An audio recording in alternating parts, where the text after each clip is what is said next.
Коронавирус. Das Coronavirus. The new coronavirus. 好，欢迎收看《众神》。 Количество погибших от коронавируса.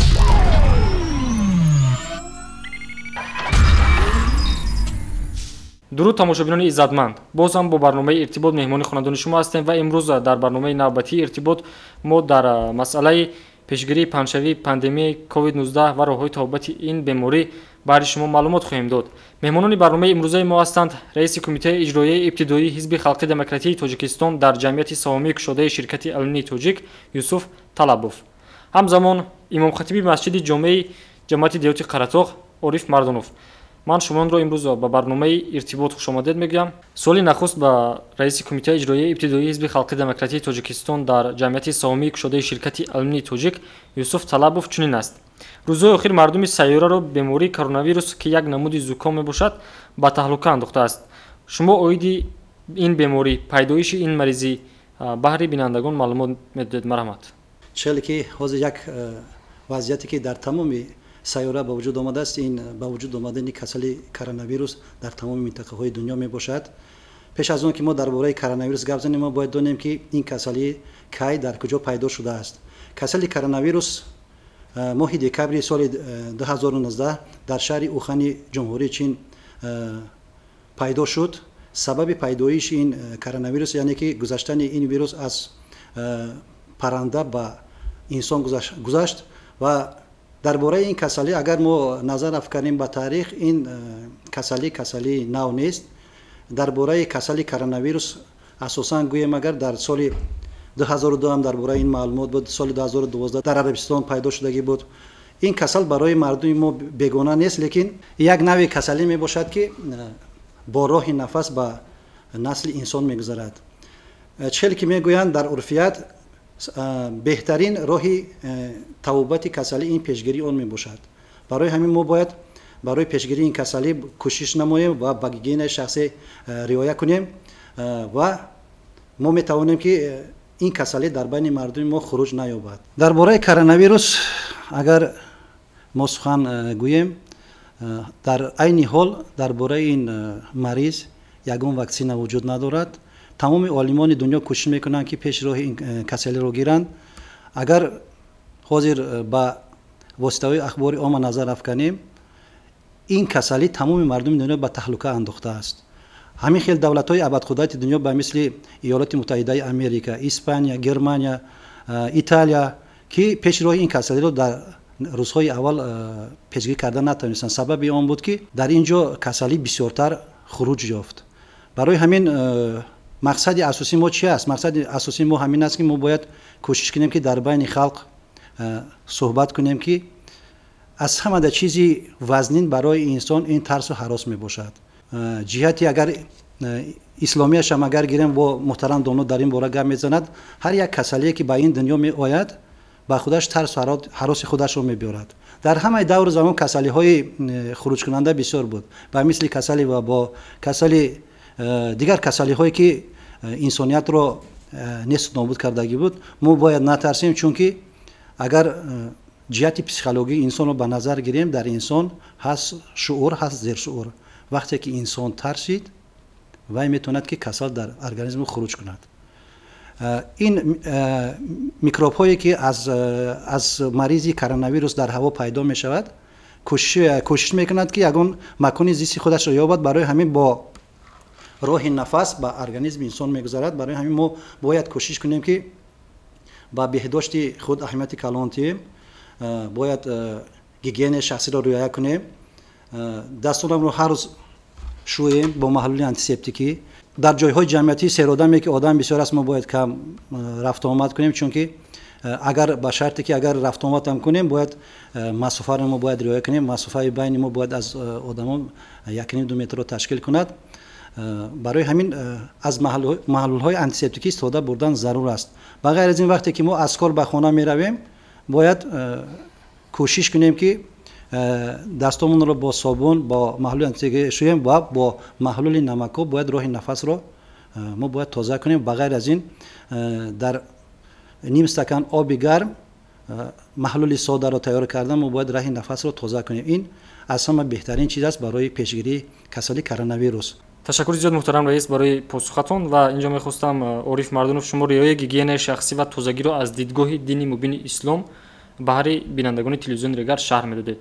марҳамат. ба номи он ки бар мо ақлу дин дод, ба мо тавфиқи хайре инчунин дод, сипосу шукри беҳад мар худоро, ки неъматҳои беҳад дод моро. дуруду ҳам саломи бениҳоят ба рӯҳи Мустафо хатми рисолат. дар бораи тозагӣ аз нигоҳи дини мубини ислом, агар ки сураи муборакаи моида ояти 6 вақте ки тамошо мекунем, аллоҳи меҳрубон мегӯяд: я айюҳаллазина аману иза қумтум ила салат фағсилу вуҷӯҳакум ва айдиякум илал марофиқ вамсаҳу бируусикум ва арҷулакум илал каъбайн.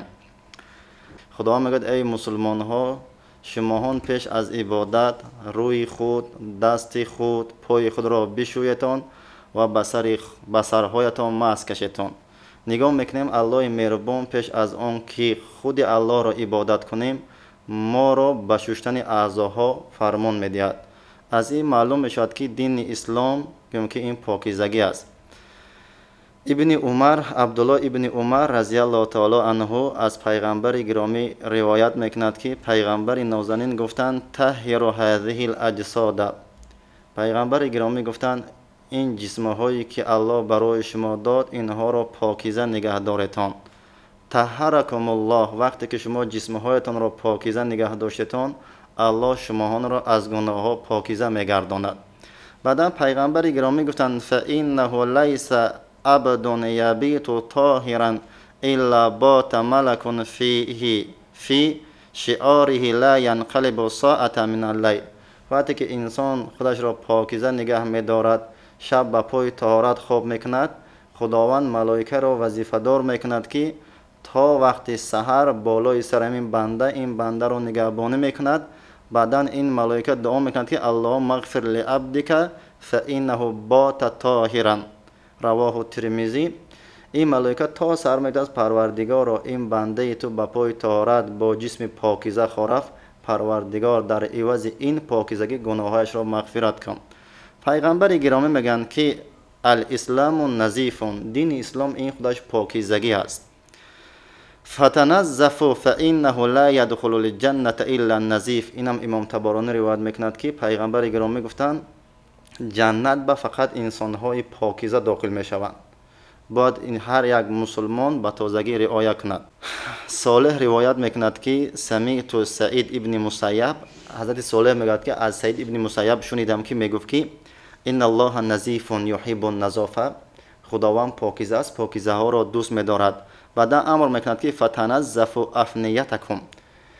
саид ибни мусайяб мегӯяд ки хонаҳои худ, ҳавлеҳои худ, шаҳри худ, мақсад ки тоза нигоҳ доретон, худатонро ба ғайри динҳо ташбеҳ надиҳетон. аз ин суханҳои азизои худо маълум шуд ки ислом ин худаш покизагӣ аст.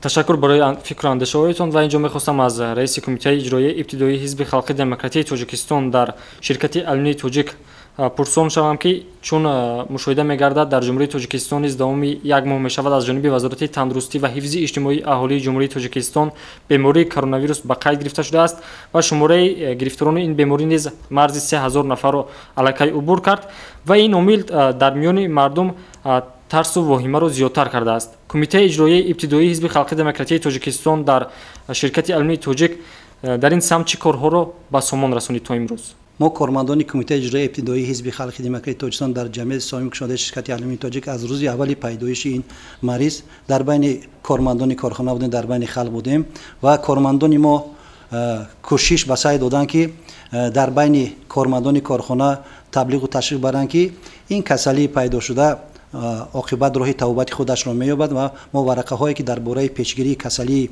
ин мариз буд дар байни кормандон тақсим кардем, аз ҷумла дар дохили корхона ва дар беруни корхона ки кормандон ба хонаҳои худ равон мешуданд. мо варақаҳое ки дар бораи риоя намудани қоидаҳои гигиениро мо тақсим карда додем. инчунин аз тариқи радиои корхона дар бораи ин касалӣ, дар бораи коронавирус мо баромадҳо кардем ва дар оянда боз кӯшиш мекунем ки дар бораи پیشگیری این کسلی در کارخانه با سعی و کوشش دیم اینچنین فراموش کردن لازم نیست که سالمی جامعه سالمی دولت است طبق دستور سپارش‌های اساسگار صلح وحدت ملی پیشوای ملت راهبر معظم حزب خلق دموکراتیک محترم ولی رحمان ما هم وقت حزبیان کوشش میکنیم که برای پیشگیری این کسلی که در تمام دنیا با وجود آمده سعی و کوشش‌های خود را زیادتر کنیم. عارف مردانов چون امروزها مشاهده می‌گردد از جانب وزارت تندرستی و حفظ اجتماعی اهالی همزمان سازمان عمومی جهانی تندرستی سلام کردن و با آغوش گرفتن موقتا منع کرده است. ولی حال حاضر مشاهده می‌گردد در میان اهالی تا حال سلام کنی وجود دارد و طرز اصول‌های نوی سلام کردن نیز با وجود آمده است. در این باره در دین مبین اسلام چی گفته شده است؟ مرحمت. در حدیث صحیح بخاری مسلم آمده است که ان رجلا سأل رسول الله صلی الله علیه و سلم ای الاسلام خیر قال رسول الله صلی الله علیه و سلم تطعم الطعام و تقرأ السلام علی من عرفت و من لم تعرف. در حدیث پیغمبر گرامی آمده است که نفر آمد پیش حبیب خدا پرسید گفت یا پیغمبر گرامی در اسلام کدام عمل بسیار ثواب دارد؟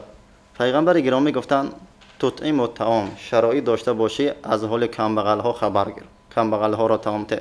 بعدن گفت بعد اینچی پیغمبر گرامی گفت تقرأ السلام علی من عرفت و من لم تعرف کسی را میشناسی و کسی را نمیشناسی با او سلام ده. از این حدیث پیغمبر گرامی معلوم میشد که سلام دادن با زبان میشد. با دست حاضر در این مسئله گفته میگذاریم اصلا سلام با زبان میشد. لیکن مردم وقتی که سلام میگن دست دراز میکنن وقتی السلام علیکم که گفت 10 ثواب میگیرد و رحمت الله گفت 20 ثواب و برکات 30 ثواب. میتوند که از همین دور السلام علیکم و رحمت الله یا برکاتو یا السلام علیکم گفت 10 ثواب میگیرد. حاجت به دست دادن نیست.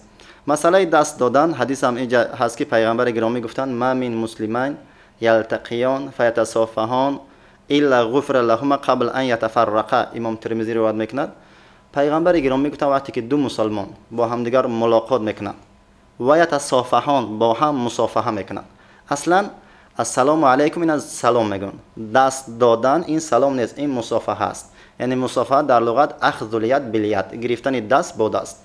گفت دو مسلمان با همدیگر ملاقات کردن بعدا با همدیگر دست دادن پیش از آنکه از همدیگر جدا میشوند خداوند گناه هر دویم نمیبخشد. بنابر همین سبب امروز بعضی مردم همین حدیثای وقتی که تماشا میکنن یا عربی اگه انتخاب کردن امروز دیگه بعضی نماینده‌هایی که برآمد میکنن که سلام موقت ممکن است گوش نمیکنن. لیکن این حدیث است پیغمبر گرامی میگه که لا ضرر ولا ضرار فی الاسلام. امام طبرانی روایت میکنه حدیث پیغمبرتان مسلمان کسی است که لا ضرر ولا ضرار فی الاسلام نه به خودش نه به دیگران ضرر نرساند. وقتی که این بیماری که تا چند روز برای ما معلوم نباشد ما بیمار هستیم نیستیم با دیگران سلام میکنیم این بیماری رو ما به اون میگذرانیم ما گناهکار میشیم. برای پیغمبر گرامی گفتن که المسلم من سلم المسلمون من لسان و یده. مسلمان کسی است که دیگر مسلمان ها از دست او از زبان او آزار نیابند. وقتی که ما بیمار باشیم با دست سلام کردیم بیماری ما با او گذرد ما گناهکار میشیم. سلام کردن سنت آزار رسانیدن حرام. به همین خاطر وقتی که بیماری با او گذرد این آزار که باشد به خاطر همین موقتا ترک سنت کردن جایگزین نیست. لیکن من خودم در جنازه‌ام نگاه میکنم بعضی مردم حال تا امروز نفهمیدن. بعدا مسئله سلامایی که امروز نبرآمد است چی با مشت سلام میکنن چی با کنج اورین سلام میکنن اینها یک بدعت هستند. بدعت در لغت به معنای گم که چیزی نوپیدا. برای که اگر خرافات هم گویم خرافات در لغت فکرهای پوچ بی اساس امروز که برآوردن به همین خاطر گویم که با مشت سلام کردن با آرین سلام کردن این خلاف سنت میشه. در آغوش گرفتن یا مثلا بعد از سلام کردن امروز موقتا که من کردن باید ما عمل کنیم. چه خیلی اگر ما وقتی قرآن نگاه کنیم خداوند میگه برای من سجده کن. مثلا که در نماز خواندن سجده کردن فرض. وقتی که در طبیب مراجعت میکنیم طبیب میگه که اگر که تو سجده کنی چشم تو بیماری دارد در چشم تو ضرر میکنه ما سجده نمیکنیم. با گفته طبیب ما گویم که با اشاره نماز میخونیم. ببینیم که فرض سجده کردن فرض بود یک طرف میگذاریم با اشاره نماز میخونیم. در اینجا که امروز دکترها که گفتن که مثلا سلام کردن این سبب گذاشتن گویم که کرونا ویروس است موقتا باید ما سلام علیک نکنیم. اگر رفتیم ما سلام علیک کردیم ما ترک واجب میکنیم. برای سوره نساء است که و اولو الامر منکم، مقصد که پیشوایان خود چی از نگاه دین چی از نگاه گم که طبیبا، مثلا چی از نگاه دین چی گم که ملاها باشد چی گم که طبیبا باشد چی راهبرا باشند، وقتی میگویند که با هم دیگر سلام نکنیدتون، گفت اینها برای ما واجب است. انا مقصد که ما به خاطر سنت ترک واجب میکنیم، ما گناهگار میشیم. به همین خاطر خواهش میکنم همین تماشابینان که موقتا امروز که از طرف مثلا نماینده گفتن که سلام کردن، مثلا که با دست مصافحه کردن درست نیست، جایز نیست، باید ما همین کارو نکنیم. اگر رفت ما همین کارو کردیم، ما از جمله گناهگارا میشیم. واقعا امروزها چون در جمهوری تاجیکستان و تمام کشورهای دنیا بیماری کرونا ویروس پنهان شده است و در زیادی از مملکت‌های عالم карантин اعلان کرده است. در جمهوری تاجیکستان تا امروز карантини سبک اعلان کرده شده است و همزمان زیادی از شهروندان که امروز در عائله آنها خانواده آنها بیماران به قید گرفته شدند به карантини خانگی فرا گرفته شدند و از جانب وزارت تندرستی و حفظ اجتماعی اهالی همزمان پیشنهاد شده است، توصیه داده شده است که به ضروریت شهروندان از خانه‌هایشان به بیرون نبرند. در این حالت زیاد مردم در خانه‌هایشان نشسته با همون یک ترس داده میشوند، با استرس وادار میسازد. میخواستم شما در این مورد کمی حرف میزدید، چون شهروندان در карантин قرار دارند، در همین حالت آنها چیکار باید کنند؟ چیزی که در بالا گفتیم، از وقتی پیدایش این کسل بسیاری آدم‌ها در توبت خانگی میباشند، در وجود آنها ترس وجود دارد. برای همین باید آنها نترسند. از واسطه‌های اخباری عامه که حاضر واسطه‌های اینترنت، تلویزیون که در اونجا هر خبرهای اساس بی اساس را نشان میدن، تماشا کردن در کار نیست. در یک روز باید ما از تلویزیون، از واسطه‌های اخباری عامه، از اینترنت همگی نیم ساعت استفاده بریم کفایگی میکند. در وقت خالگی چیکار کردن در کار؟ در وقت خالگی ما باید کتاب‌های بدیعی خونیم، یگان کینوی اخلاقی تماشا کنیم که فکری ما نسبت همین کسل دور شود و ما با یگان کاری مشغول شویم که به ما فایده آور باشد. برای همین همه وقت کوشش کردن در کار که ما ترس از وجود خود دور کنیم. وقتی که ترس باشد، اگر ما میگویند که ایمونیتت این یک چیزی می باشد که اگر در ارگانیسم انسان ترس وجود داشته باشد، ایمونیتت انسان کار نمیکند. وقتی که ایمونیتت کار نکرد، اگر کسلی اوج میگیرد. برای همین ترسیدن در کار نیست. چخیلی که میگن در ناامیدی بس امید است، پایان شب سیاه سفید است. این روزها میگذرند، این کسلی میگذرد، ما با یک حیاتی آرام با گذشته میرویم. در این باره حکومت جمهوری تاجیکستان تمام فعالیت خودش را نسبت پیشگیری این کسلی نشان داده است. ما باید فخر کنیم که چون یک راهبر بزرگ داریم که برای پیشگیری کسلی کرونا ویروس چقدر محنت ها کردند و ما باید همه وقت تیار باشیم که در اطراف دستور سپارش‌های جناب عالی از یک گریبان سر برآورده ضد این کسلی مبارزه بریم. تشکر زیاد عارف مردانوف. چون همین لحظه اوید با карантин حرف زدیم، میخواستم شما карантин رو از نگاه دین اسلام به هر بینندگان تلویزیون رگر شرح میدادید. عقبه ابن عامر رضی الله تعالی عنه میگد که قلت یا رسول الله و ما نجاتو. عقبه ابن عامر میگد پیش حبیب خدا آمدم، گفتم پیغمبر گرامی چیکار کنم که هم در همین از مشکلات همین دنیا مصیبت ها و هم از مصیبت های روز قیامت نجات یابم؟ پیغمبر گرامی گفتن امسک علیک لسانک، یکم زبان رو نگه دار. امروز این مسئله هم گفته گذاریم چخیل که رئیس گفتن مسئله آوازه های بردروغ هست. شیخ سعدی میگه جان است و زبان است و زبان دشمن جانت، گر جانت بکار است نگه دار زبان. مسئله که امروز در بین مردم به تشویش انداختن به سخنهای ناخوب، همین هم خوب نیست. رسول الله گفت اگر خوی که هم در این دنیا هم روز قیامت نجات یابی، زبان تا نگه دار. دیوم ولی اسک بیتک، بیکار باشی از خانه‌ات بیرون نبرو، در خانه شین. امروز مسئله карантини که امروز در اکثریت گم که دولت‌های جهان به قد گرفتن، همین سخنهای پیغمبر گرامی. پیغمبر میگه به عذر از خانه بیرون نبرو. سیوم گفت و بکی علی خطیئتی، گناه کردی در گناهی کردگیت گریه کن. در حدیث پیغمبر در صحیح بخاری آمده است که اسامه ابن زید رضی الله تعالی عنه از پیغمبر گرامی روایت میکند که پیغمبر گفتند اذا سمیتم الطاعون بارض فلا تدخلوها و اذا وقع بارض و انتم فیها فلا تخرجوا منها. هم بخاری هم مسلم روایت میکند که پیغمبرتان هر وقتی که شما فهمیدتون که در یک سرزمین، در یک دولت، در یک شهر، در یک جماعت و دیه و خانه که بیماری وبا آمد، و با مثلا کرونا ویروس اومد فلا تدخلوا در اون خانه داخل نشویتون. اگر که شما در همین بیماری گرفتار باشتون یا در همون خانه باشتون که در اون خانه بیماری است یا همون دولتی است که در اون دولت بیماری است یا شهری است که در اون شهر که بیماری است از همون شهر بیرون نبرایتون. که پیغمبر گرامی 1450 سال پیش گفته بودند که وقتی بیمار باشی که برای مردم میگذرد از خانه نبرو. حتی در حدیث هم بخاری هم مسلم است که ابو هریره رضی الله تعالی عنه روایت میکنند که لا یوردن ممرضون علی مسیحین. پیغمبر گرامی گفتند نباید شخص بیمار به نزد آدم تنصیحت رود. وقتی انسانی که بیمار باشد نزد آدم تنصیحت باید نرود. امروز نگاه کنیم وقتی ما بیرون مثلا که بیمار باشیم از خانه بیرون برآمدن و این بیماری را به دیگرها گذرانیدن این گناه است. برای که پیغمبر گرامی میگوید الله مهربان میگوید که ولا تلقوا بایدیکم الی التهلکه. شماهان با دست خودتان خود را به هلاکت نرسانیدون. امروز گفتند که از خانه باید ما نبراییم. اگر ما گفته های این طبیبان را اگر که گوش نکنیم از خانه به عذر برآمدیم و بیماری ما به دیگرها گذشت یا از دیگرها ما برای خود بیماری را گرفتیم ما از جمله گناهکاران میشیم. باید ما نبراییم. در حدیث پیغمبر گرامی است که حضرت عایشه رضی الله تعالی عنها میگه که قالت سألت عن الطاعون. پیغمبر درباره وبا پرسیدم. پیغمبر گرامی گفتند فاخبرنی انه عذاب یبعث الله علی من یشاء. گفتند این بیماری طاعون این وبا گفتند یک عذاب هست خداوند برای کسی خواهد میفرستد. بعدا پیغمبر گفتند جعله رحمتا للمؤمنین. لیکن خداوند این وبا را برای مؤمنها یک رحمت فرستاده است.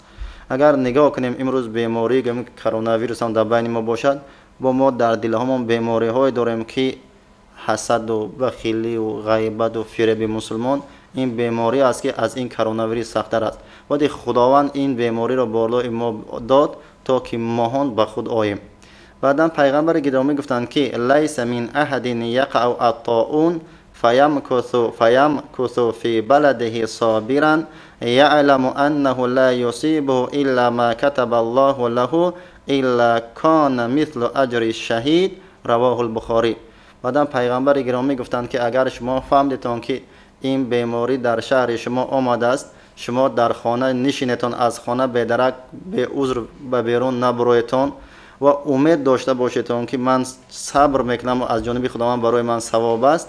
گفتم برای همه انسانی که صبر میکند از خانه بیرون نمیبرد مثل یک شهیدی که در راه خداوند جهاد میکند ثواب میگیرد. انسانی که در خانه میشند و از خانه به عذر به بیرون نمیبرد مثل همون شهید ثواب میگیرد. Das Coronavirus. The new coronavirus. 欢迎收看众筹。 Количество погибших от коронавируса.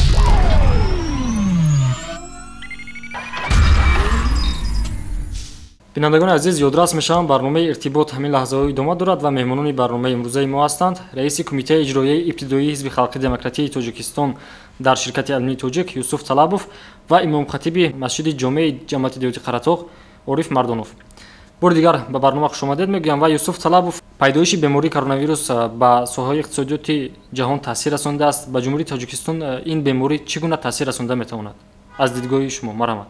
хуруҷи касалии коронавирус дар тамоми дунё ба иқтисодиёти ҷаҳон зарари манфӣ овард аз ҷумла ба тоҷикистони азизи мо ҳам.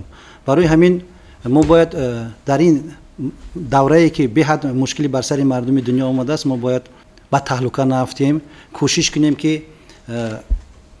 طبق دستور سپارش‌های حکومت جمهوری تاجیکستان از هر یک زمین نزدی حولگی از دیگر چاره‌هایی که مثال برای پیشروی اقتصاد ضرور است ما باید استفاده بریم. از جمله در جمعیت سهامی کشاده شرکت علمی تاجیک هم به تاثیر نمود. حاضر در ما هم وضعیت اقتصادیات کارخانه نه آنقدر خوب است لیکن کارمندان کارخانه کوشش کرده ایستادند که تمام سعی و کوشش به آن روانه کنند که کارخانه ما کار و فعالیت نماید و خلق شریف تاجیکستان باید از خاطر نبرد که حکومت جمهوری تاجیکستان هم وقت خلق خودش را در مشکلی نمیماند. ориф мардонов, чунон ки мо бохабар ҳастем имрӯзҳо аз ҷониби вазорати тандурустӣ ва ҳифзи иҷтимоии аҳолӣ ва дигар ниҳодҳои марбута ҷамъ омадани шаҳрвандони зиёд ҳангоми баргузории намози ҷаноза муваққатан манъ карда шудааст. дар ин бора дар дини мубини ислом чӣ гуфта шудааст? вақте ки дар давлати шом давраи хилофати ҳазрати умар разиаллоҳу таоло анҳу вабо омад. баъд ҳазрати умар разиаллоҳу таоло анҳу ҳазрати абу убайда ибни ҷарроҳ вақте ки валии ҳамон шаҳр интихоб карданд аз ҳамин ҳисоби вабо аз дунё гузашт. баъди ин ҳазрати маъуз ибни ҷабала вақте ки ҳамонҷа фиристодан ҳамчун валӣ ва ҳам аз ҳамин вабо гузашт. баъда ҳазрати амр ибн ал-ос разиаллоҳу таоло анҳу ҳамчун валӣ роӣ карданд.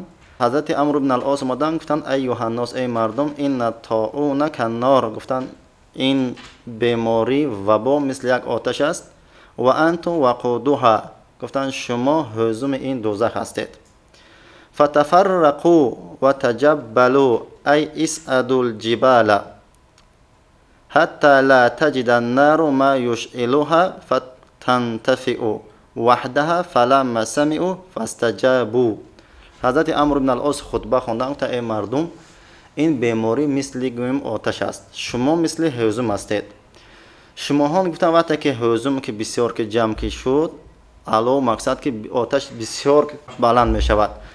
гуфтанд шумоҳон пароканда шаветон, ин кӯҳҳое ки мебинедтон ба кӯҳҳо бироетон раветон. вақте гуфтанд ҳар қадаре ки мақсад ки оташ ки мақсад ки кам ки шуд, оташ тез хомӯш мешавад. баъдан вақте ки мардум ин суханро шуниданд, сухани амр ибн ал-осро, ҳама пароканда шудан рафтанд. дар муддати чанд моҳ ин беморӣ аз байн рафт. имрӯз дар масъалаҳои ҷанозаҳо вақте ки мо мерем, ҳатто калонсолаи мардум мегӯям бародари азиз, ширкати шумо иқа зарурам нест, баъзеҳо хафа мешаванд. ҷаноза аслан аз нигоҳи дини ислом фарзи кифоя. имрӯз фатвои мардуми мисра нигоҳ кардам, аз ал-азҳара 20 апрели 2020 баромадааст. мегӯяд агар ки дар ҳамин касалиҳое ки имрӯз аз дунё мегзаранд, дар ҷаноза камтарини намози ҷамоат 2 нафар ҳастанд. агар 2 нафар дар ҷаноза ширкат кунанд, ҳамон инсонро дар қабр гузоранд, аз гардани дигарҳо намози ҷаноза хондан соқит мешавад. лекин бинобар сабабе ки хок партофтан барои мардум мушкилтар меёд, ё 10 нафар ё 15 ё 20 нафаре ки имрӯз ҷаноза хонанд дуруст мешавад. лекин дар ҳадиса омадааст ки агар ки ба хотири фазилат дар намози ҷаноза 40 нафар ширкат кунанду ба хотири худо дар ҳаққи ҳамин майит дуо кунанд, дуошон қабул мешавад ба хотири фазилат. ба ҳамин хотир лекин имрӯз ба сабаби нагузаштани ҳамин беморӣ, олимоҳое гӯем ки мо интихоб карданд ки 15 нафар ё 20 нафар ё гӯем ки ба гуфтим фатвои мардуми миср ки 2 нафар бошад, бояд мо зиёд ширкат накунем. вақте ки дар ҷанозаҳо ширкат мекунем, баъзеша нигоҳ мекунем, ҳатто ман нигоҳ кардам, як мусафир ниқоб надошт. вақте гуфтам бобо масалан ниқоб кун, масалан ки хафа шуд ки ту гап зани ниқоб кун. ба ҳамин ихтир хоҳиш мекунем ки мардум мегӯем ки ҳамин 55-60 боло ҳастанд, ҷанозаҳо ширкат накунанд. баъдан нигоҳ мекунем, вақте ки мусибат мебиёд, баъдан меҳмоное ки мебиёнд таъзия баён мекунанд, дар оғӯш мегиранд, ё ҳар бегона я зарф мақсад мегиранд, таом мегиранд, дар хонаи ҳамон мусибатдор меранд, мешинанд. ҳамино мехостам ки муваққатан ҳамин чизҳое бояд накунанд, бинобар сабабе ки гузаштани ин беморӣ аз ин шахс ба ин шахс тибқи шариат ҳамин ноҷоиз мешавад. ба ҳамин хотир мақсад ки 2 нафар ё 10 нафар ширкат кунанд, калонсолҳо ширкат накунанд, масалан мардум ҳар бегона дар хонаи онҳо ҷамъ нашаванд. ҳатто занакое нигоҳ кардам, вақте мусибат мешавад, якдигарша дар оғӯш мегирад, аз рухсорои ҳамдигар буста мекунанд. дар фатвои ҳиндия мебарад ки юкраҳу тақбилул маръати фама имраатин ухро ав хаддаҳа инда лиқои авил видо. фатвои ҳиндия мегӯяд ки макрӯҳи таҳримӣ аст буста кардани занро аз даҳан ва аз рухсораҳояш, ё дар оғӯш гирифтан дар вақти мулоқот ё дар вақти мақсад ки худоҳофизӣ кардан. дини мо иҷозат наметиҳад ки мақсад ки зана бояд аз рухсорош буста кунад ё дар оғӯш гирад. ба ҳамин ҷоро хоҳиш мекунам касоне ки мо тамошо мекунанд ки дар ин мусибат ё ғайри мусибат ҳамдигарро мақсад буста накунанд, дар оғӯш нагиранд, дар мусибатхонаҳо рафта 6 тан мақсад ё то чанд рӯз дар хонаи ӯ таом хӯрдан, дар ҳамон ҷанозаҳо бисёр ширкат накунанд. имрӯз чизе ки мақсад ки гуфтанд олимои моҳон, бояд мо итоат кунем. ба гуфти инҷа нигоҳ кардем, амр ибн ал-ос вақте ки ин суханро гуфт, фаламма самиу вастаҷабу, вақте ки сухани амр ибн ал-ос мардуми мусулмони ҳамон давраҳои гӯем ки умар шуниданд, мардум қабул карданд. бояд имрӯз суханҳои аҳли илм ё табибоне ки дар баромадҳо мекунанд ки бояд дар ҷанозаҳо шуморо камтар бошад, 2 нафар ҷаноза хона, агардани дигар мардум соқит мешавад, онҳо гунаҳгор намешаванд. бинандагони гиромӣ, дар ҳамин лаҳза барномаи иртибот ба поён расид. меҳмонони имрӯзаи барнома мо буданд раиси кумитаи иҷроияи ибтидоии ҳизби халқи демократии тоҷикистон дар ҷамъияти саҳомии кушодаи ширкати алюминии тоҷик Юсуф Талабов ва имомхатиби масҷиди ҷомеи ҷамъияти диёти Қаратоқ Ариф Мардонов. Бор дигар ташаккури зиёд баён мекунам. Изҳори сипос менамоям, ки даъвати моро пазируфтед ва дар барномаи имрӯзаи иртибот ширкати фаъолона намудед. тамошобинони гиромӣ, барномаи навбатии моро интизор бошед аз телевизиони Регар. қоидаҳои оддиторини гигиенаи шахсиро риоя намуда худ ва наздиконатонро аз гирифторшавӣ ба бемориҳои сироятӣ эмин нигоҳ доред. Хайр, тансияту хонуобод бошед. Das Coronavirus. The new coronavirus. 欢迎收看《众神》。Количество погибших.